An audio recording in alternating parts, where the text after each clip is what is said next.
কাঁঠালের বিচি দিয়ে মুরগির মাংস রান্না করছি আজকে আমরা। তো এই জন্য প্রথমে কড়াইয়ে তেল নিয়েছি আর কাঁচা পেঁয়াজ করে কুচি করে কেটেছি। পেঁয়াজের সাথে তেজপাতা, দারচিনি, এলাচ দিয়ে ভালো করে একটু হালকা ভেজে নিব। একটু ভেজে নেওয়ার পরে যে একটু হালকা ব্রাউন কালার আসবে তখন এখানে অন্যান্য মশলা অ্যাড করে দিব।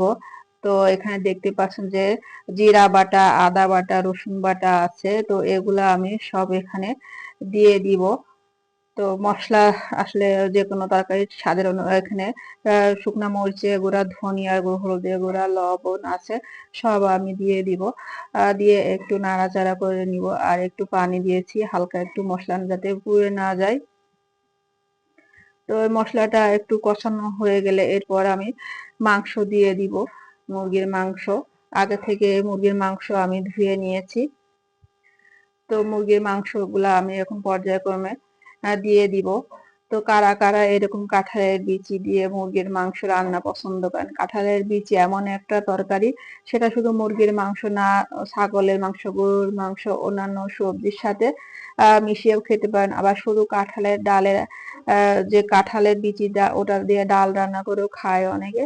সেই ক্ষেত্রে কাঁঠালের বিচি আমরা বিভিন্ন ভাবে খেয়ে থাকি। আবার যখন ইঁচুর খান তখনও তার ভিতরে কাঁঠালের বিচি দিয়ে ইঁচুর রান্না করলে সেটাও ভালো লাগে।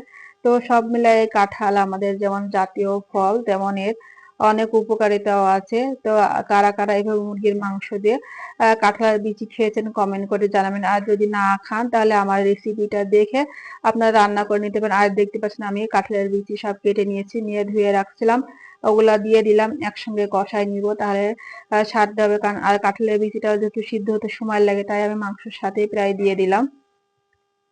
মাংস সিদ্ধ হবে, সাথে কাঁঠালের বিচিটাও সিদ্ধ হবে এবং কষানো হবে। তো কষানোর জন্য আমি এখন একটু ঢাকনা দিয়ে একটু ঢেকে দিব, কিছুক্ষণ জাল করে নিব।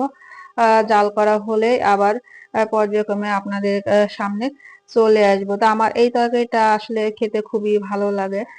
ইদানিং আমি রান্না করতে, আর আমার হাজবেন্ড কাঁঠালের বিচি তরকারি খুবই পছন্দ করে, ও নিয়ে আসতে বলে। কাঁঠালের বিচিটা বাজারে আপনার 60 টাকা করে, 50 টাকা কেজি বিক্রয় হয়ে থাকে ওখানে। তো যারা পছন্দ করেন বাজার থেকে নিতে পারবেন। এই যে মাংস প্রায় কষানো হয়ে গেছে, তো মাংসটা একটু নেড়ে দিব। তো কালারটাও দেখতে পাচ্ছেন যে অনেক সুন্দর কালার ছাড়ছে।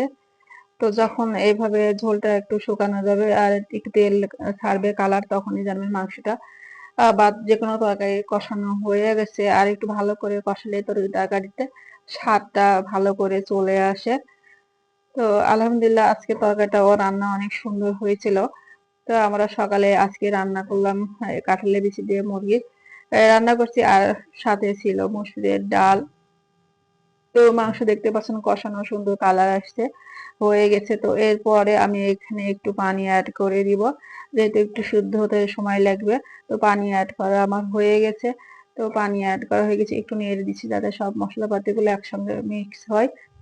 একটু নাড়া হয়ে গেলে আমি এটা ঢেকে দিব। তো ঢাকা না হয়ে গেছে, সিদ্ধ দেখতে পাচ্ছেন আমার তরকারি প্রায় ফুটে আসছে। তো আর একটু ঝোলটা না কমলে আমি নামাই নিব। তো আমার মাংস রান্না প্রায় কমপ্লিট। কারা পছন্দ করেন কমেন্ট করে জানাবেন। এইভাবে কাঁঠালের বিচি দিয়ে মুরগির মাংস দেখতে পাচ্ছেন আমার মাংস রান্না প্রায় হয়ে গেছে, নামিয়ে নিয়েছি আমি। এই নামানোর পর্যায়ে এসে আমি এখানে একটু জিরা ভাজার গুঁড়া করে রাখছি বাসায়, ওটা আমি জিরা ভাজার গুঁড়াটা দিয়ে দিচ্ছি। জিরা ভাজার গুঁড়াটা দিলে তরকারিটা আরেকটা আলাদা ফ্লেভার আসে এবং স্বাদটাও বেশ ভালো লাগে।